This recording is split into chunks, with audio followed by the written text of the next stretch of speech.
The instruments you see here are the trumpet and the cornet. This is the trumpet, and this is the cornet. The difference between these two instruments is that they are, the brass is wrapped slightly differently.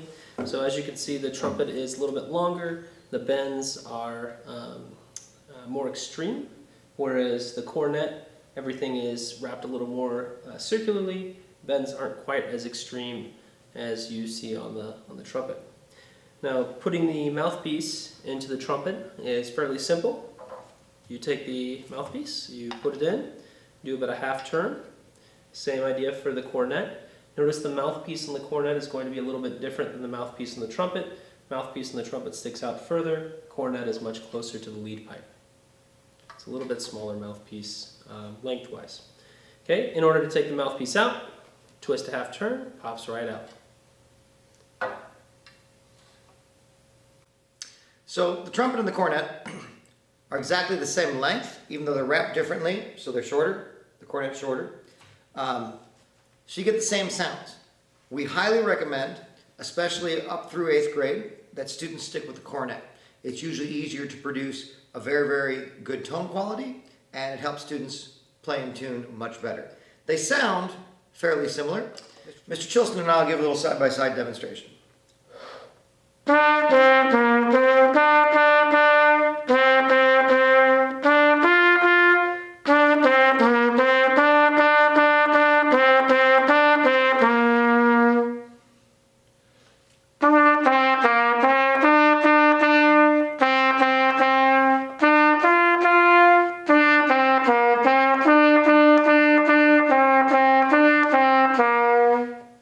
So the tone qualities are quite similar, the timbre is quite similar. In professional ensembles, some people will play the cornet while other people play the trumpet.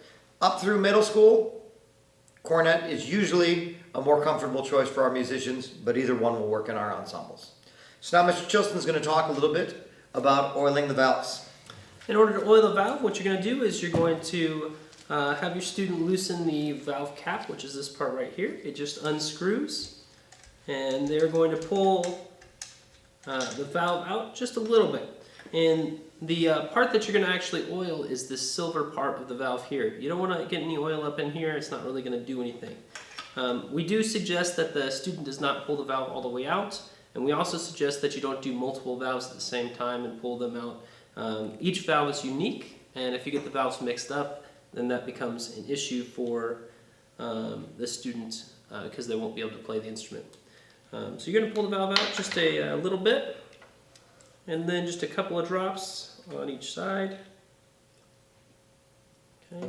You don't want to put too much oil on because the oil will actually gunk up and it will cause the valve to be in even worse shape than when you begun.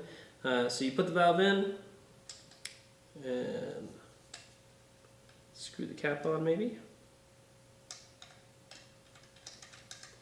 You want to be very careful with the valve cap to make sure that you don't cross thread, because the cross threading will make it more difficult. And then you just take the valve and you're going to spin it clockwise and it should click into place. Once it's clicked into place, it should be good to go. If the valve doesn't click into place, there is this thing called a valve guide on the valve.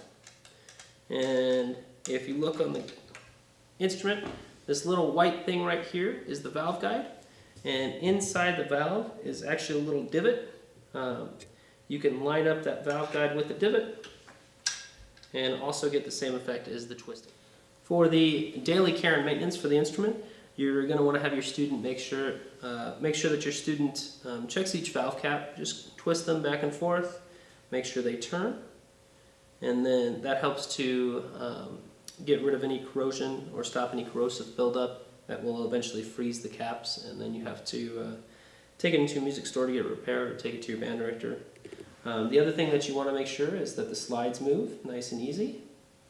Each slide. When you do this, you want to make sure you also hold the valves down. Okay. And that is it for your daily care. During your students' daily maintenance and care for the instrument, when they are checking the slides, if the student notices that any of the slides are a little bit drier or harder to move, maybe you hear some more of the metal on metal grinding, it's time to grease the slides. The way you do this is you take a paper towel, clean off any excess gunk or grease that's been building up.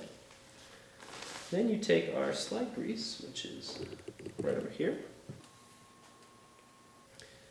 And I like to put just a little bit of, like a little line of grease on each side. And then I spread it out with my fingers to give a nice even coat around each post. And then after we've done this, you're going to take the instrument and carefully grease each post, and then carefully slide it back in. Then we have a nice oiled slide, or grease slide. One unique thing about the trumpet is the third valve slide right here. Trumpet players use this slide to help get certain notes in tune. For example, a D, which is first and third valve. When they push down that first and third valve, usually they'll pop out that third valve slide as well. So in order to get that slide moving at a comfortable speed and making it easy to use for the player, we have some special things that we do for that. You're going to grease it just like normal. Pull it out.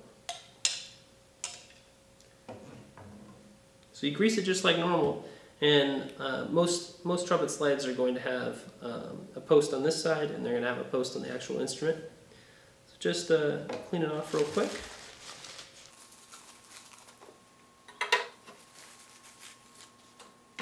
And then we'll put a little line of grease on each post.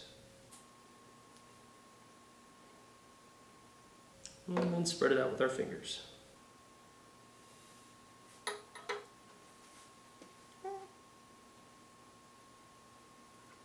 Okay.